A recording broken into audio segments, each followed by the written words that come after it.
Život u zgradi nije lak i sa sobom nosi obavezu poštovanja kućnog reda.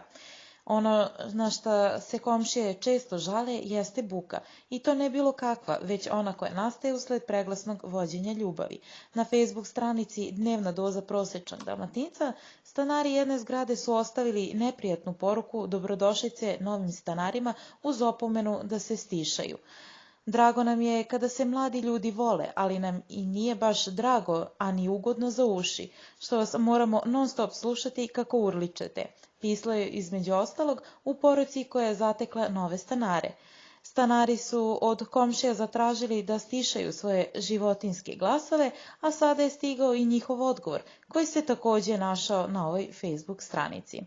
Dragi susedi, kao mladim ljudima koji se vole, drago nam je što želite dobrodošlicu, ali nam i nije baš drago da non stop slušamo vašu decu koje urliču i žene koje viču na muževe.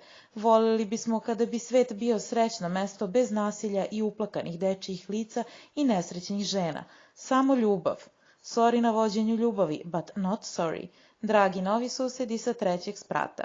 Piše u poruci kojom su nestašni susedi odgovorili komšijama.